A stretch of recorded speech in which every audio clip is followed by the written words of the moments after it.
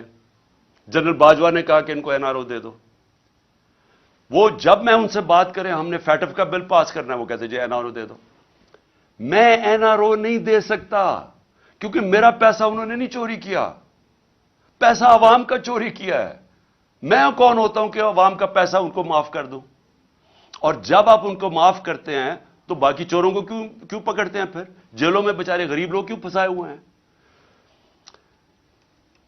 میں سب سے بات کرنے کے لیے تیار ہوں، سب سے سمجھوتا کرنے کے لیے تیار ہوں، کیونکہ جو آگے پاکستان کے حالات ہیں، میں پھر سے کہہ رہا ہوں کہ ساری قوم کو مل کے ان کا مقابلہ کرنا پڑے گا. میرے اوپر قاتلانہ حملہ ہوا، مجھے پتہ ہے کس نے حملہ کیا. میرے اوپر حملہ ہوا، میں معاف کرنے کے لیے تیار ہوں ملک کی خاطر، کیونکہ ہمارے نبی صلی اللہ علیہ وسلم نے، جن کے ہم امتی ہیں، انہوں نے جب فتح مکہ ہوا تو انہوں نے جن لوگوں نے ان کے اوپر ظلم کیا تھا انہوں نے سب کو معاف کر دیا. نیلسن منڈیلا نے اسی سنت پہ چلتے ہوئے، کیونکہ وہ تو رحمت العالمین ہے نا، وہ تو سب انسانوں کے لیے ایک رحمت بن کے آئے تھے.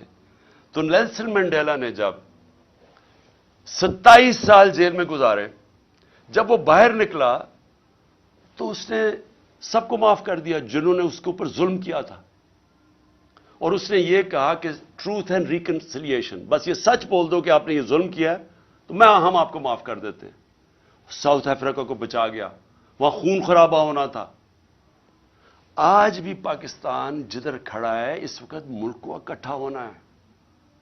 تو میرے لیے، میں اپنی اگر ذات کے لیے پالیٹکس کر رہا ہوتا تو میں بھی کہاں جی اس کو میں نہیں چھوڑوں گا تو اس سے میں بدلہ لوں گا تو فلانے سے لوں گا.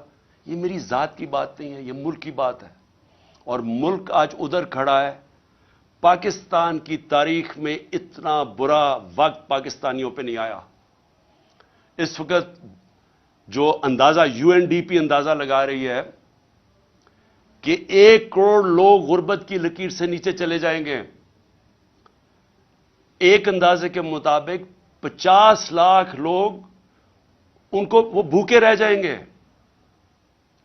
جو آج کل حالات ہے، تو ہم سب کی ذمہ داری ہے کہ اپنے ملک کے لوگوں کی جو اس وقت مشکل حالات میں ہیں، جو مہنگائی میں وہ حالات ہیں جو کبھی پاکستان میں نہیں تھے، ہمیں ان کو سامنے رکھنا ہے، اپنی ذات کے اوپر نہیں آنا. ان کے لیے ہمیں ملک کو اکٹھا کرنا ہے.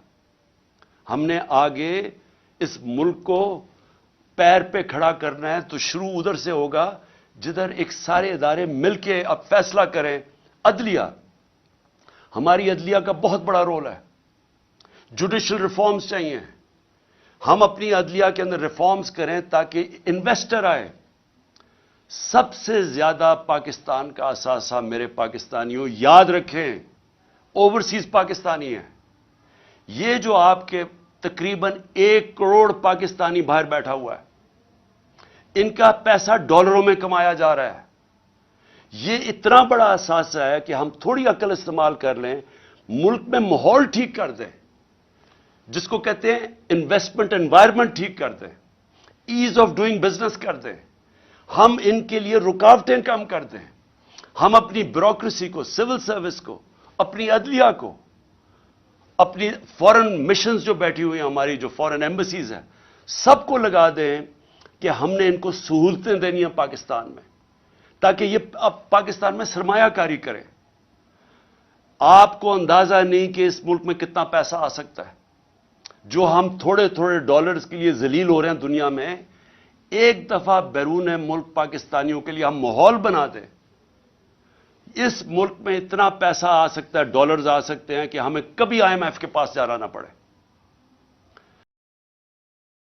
آپ کو میں ابھی بلومبرگ ایک وہ میگزین ہے